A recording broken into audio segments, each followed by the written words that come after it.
But the real big development on the part of the president here was this crackdown on social media companies. Now, the president is saying that some of their liability protection should be waived when they do things that are not fair, in this case, to some things that he has said online on Twitter. But what was shocking in those comments, he was open to shutting down Twitter. Whatever your opinions on the left or right, a huge social networking site, among the largest on the planet, and that since it was fact-checking him, that's good enough to crack down and maybe look at shutting down Twitter. Now, the issues that came into mind, one of them that prompted a quick fact-checking on mail-in ballots is what got the president's ire, because he said that he was being policed on that.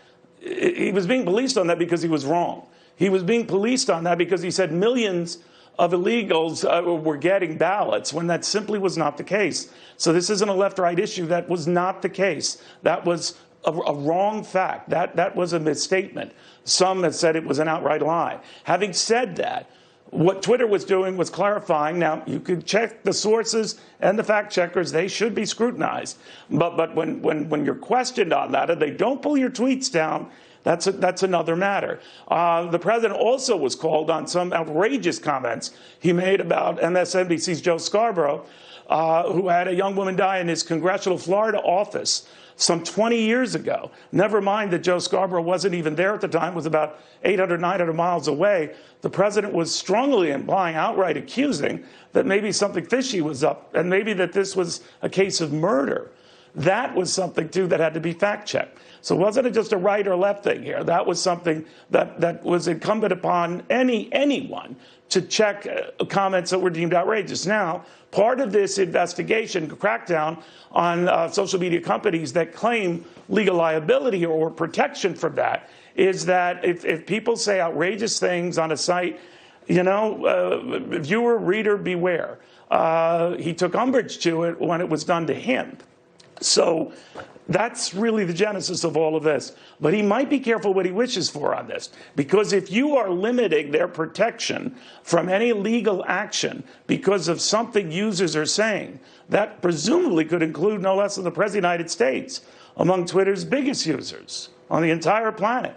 If they feel uncomfortable about something he is saying, next time, forget fact-checking him, they might have to take him down. That's what the president has set in motion here. This is Fox News' Neil Cavuto ripping Trump in response to his decision to issue an executive order against Twitter. Now, this was all born out of Trump's erroneous claim that California was sending ballots out to everyone in the state. This was a claim, mind you, that prompted Twitter to take the unprecedented step of labeling Trump's erroneous tweet with a link to factual information. And that factual information infuriated Trump so much that he took immediate action and issued an executive order targeting the social media company. If only Trump had acted as quickly on the outbreak of a deadly global pandemic as he did when his precious Twitter account was fact-checked, we may not have had 100,000 dead Americans on our hands. Now, this executive order targets Section 230 of the Communications Decency Act, which provides liability protection to tech companies so that they're not sued for content that appears on their platform. Only the right wants tech companies to be treated like publishers, and they're pointing to this fact check of Trump's tweet as evidence that they're acting like publishers because they're now allegedly participating in what's going on the platform.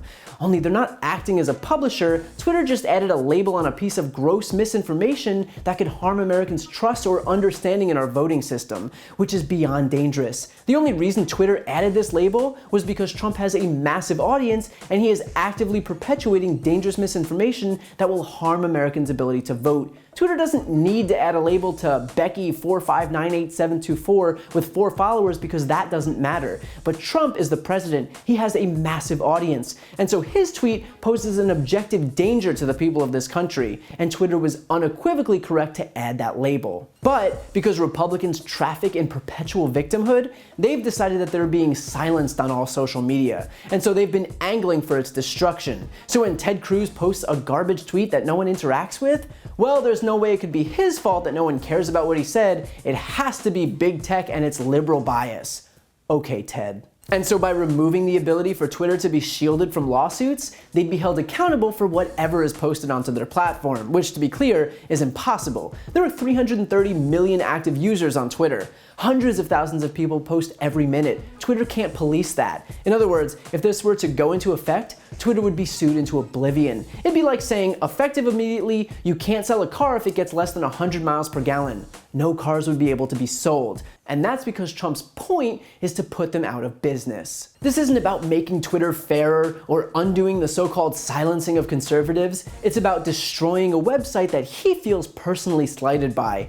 The right has decided that Twitter is too liberal, and so Trump wants it gone. He doesn't give a crap about a level playing field or fairness or anything like that. This is about removing what he views as a personal obstacle. Now, before you log out of Twitter forever, remember that the Communications Decency Act is a congressional law. Trump can't overturn Section 230. The president doesn't get to just unilaterally change the law. That's not how it works in this country. It doesn't matter how many executive orders you sign, we are a nation of laws. And so rest assured, any attempted enforcement of Trump's executive order would lead to a lawsuit faster than Trump could say Obamagate. And Trump knows that. But the point isn't to actually enact the change, the point is retribution. Because now Twitter will have to spend money fighting this in court. It has already hit the stock price. It could spook potential investors. This is all on purpose. It is the vindictive move of a petty man who doesn't care about the law, he just wants the fight. He wants something to show to his base that has for years been fed this conspiracy theory that they're all being silenced.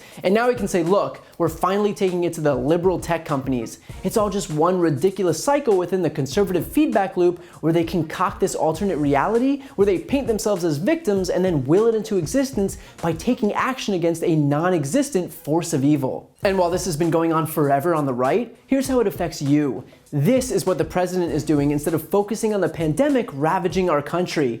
It took him 24 hours to issue an all-out assault on Twitter.com. And yet it is almost 6 months after the first case of coronavirus, and we still have no semblance of a nationwide testing or contact tracing plan. And so while more and more of us are losing people around us, just know that the president of the United States could have taken swift action on the pandemic, but he chose not to. Instead, he saved that for his own Twitter account. If you like that video, please check out my brand new podcast, No Lie with Brian Tyler Cohen, where I'll cover the most important political stories of the week and interview major players in the world of politics. Available June 1st on Apple Podcasts, Spotify, or wherever you get your podcasts. Subscribe now so you don't miss an episode. See you there.